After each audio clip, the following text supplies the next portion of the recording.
This is our group member Li Ruolin, Hu Yiyun, Li Shan, and Zheng Shuyao.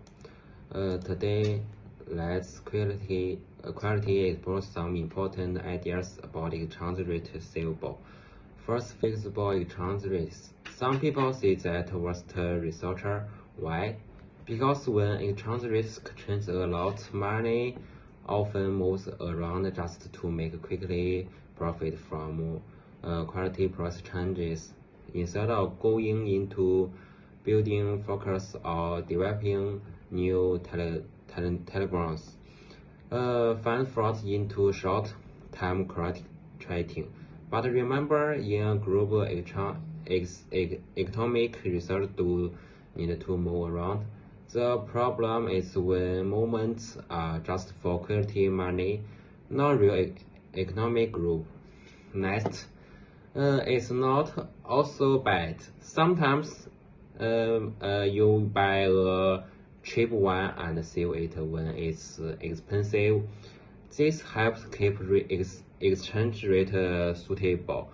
However, other time, like in financial crisis, supplies can make a correct case where strict job shopping's bad economic problem.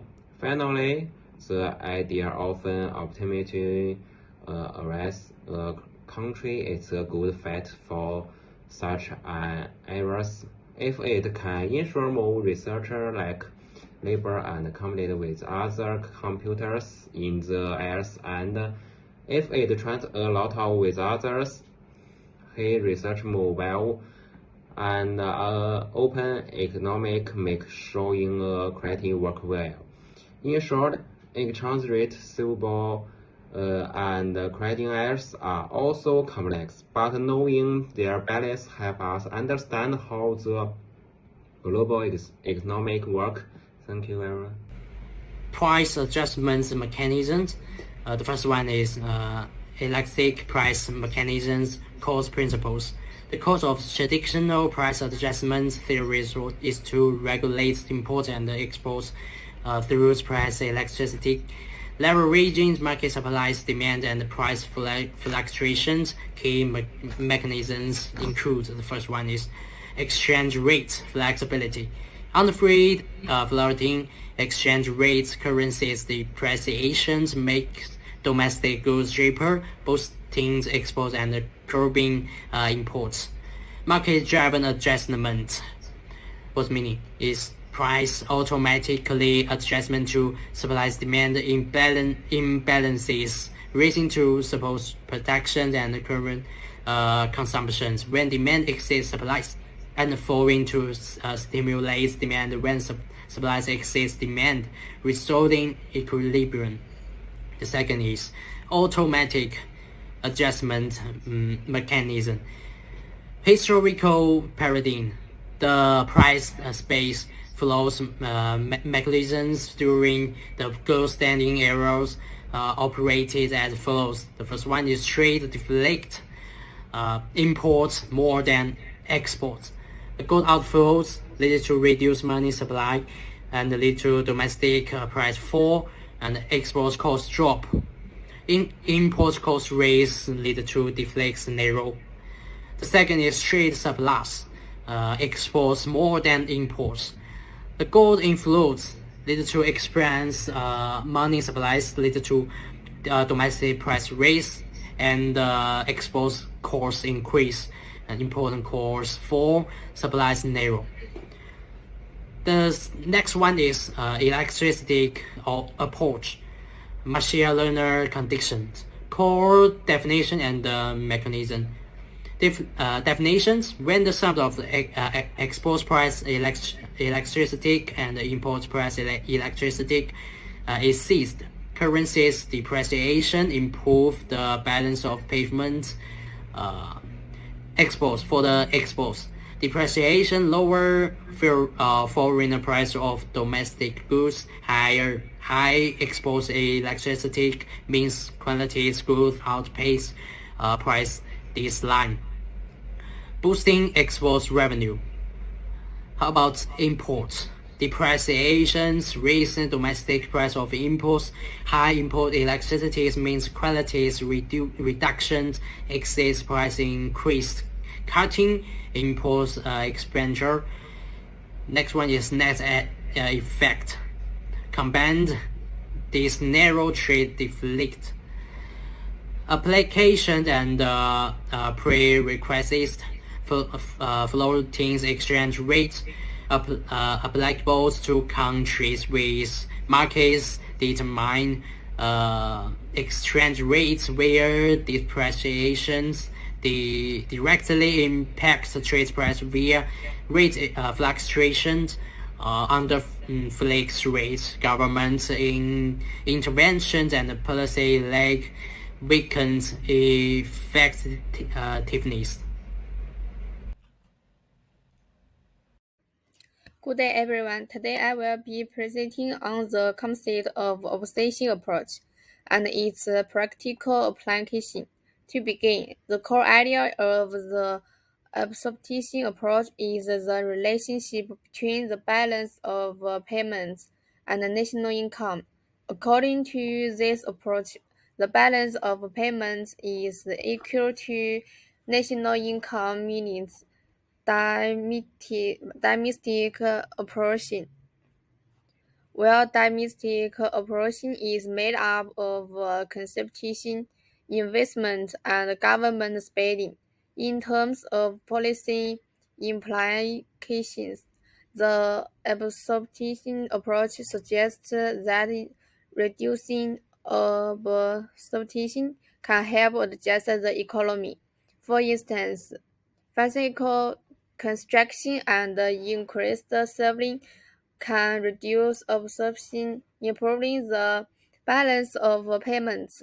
On the other hand, to increase output and stimulate economic growth, it's necessary to increase absorption, which can be achieved by boosting consumption, investment, and government spending.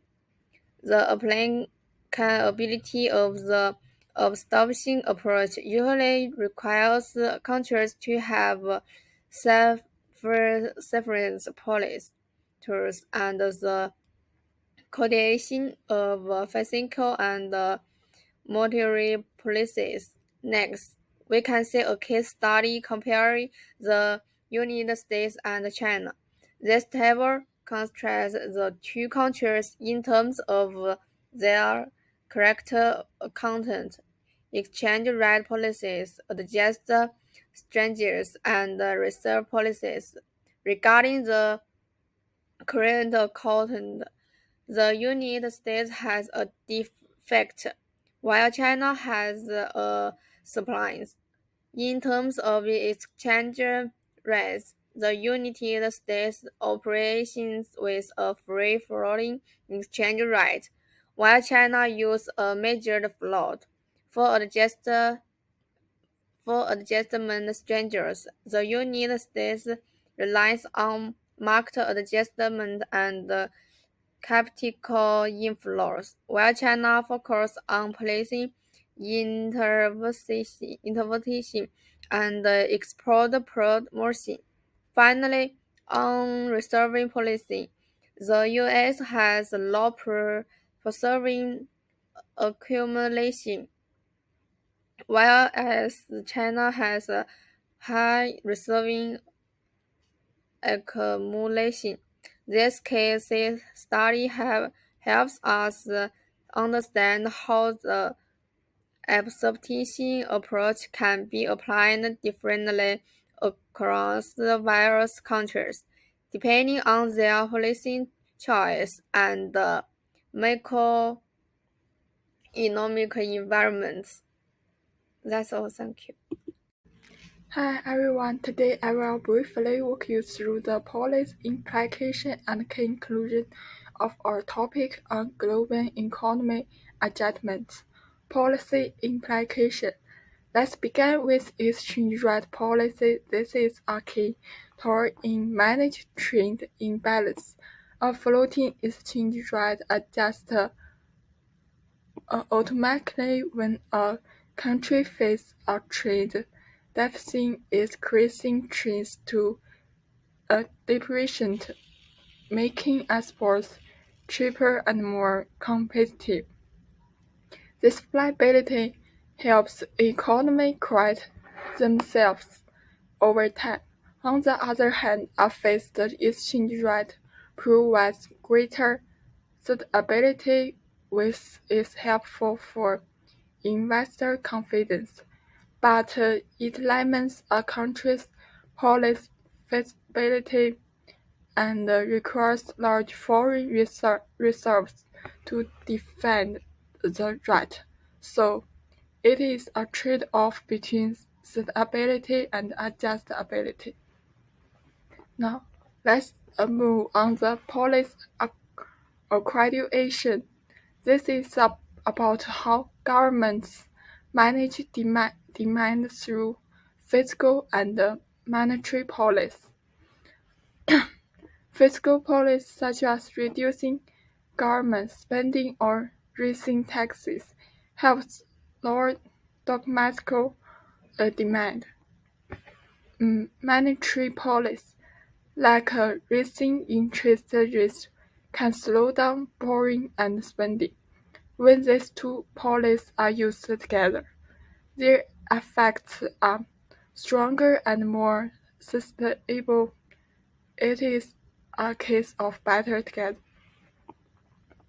In a long run, countries need to bolster their competitiveness. That means investing in high-value industry, encouraging innovation, and improving the quality of exports. These steps make economic more resilient and reduce the need for contested adjustment. So, what are your key takeaways? First, praise mechanisms such as exchange rate shifts act as natural stabilizers in open economies. Second, there is no one size fits all approach. The right choice depends on factors like the size of the economy, fiscal capacity, and how open it is to capital flow. Lastly, we need global cooperation. Economic policies have global deliverables. That is why platforms like the G20 and institutions like the IMF are crucial for coordination. Thanks for listening.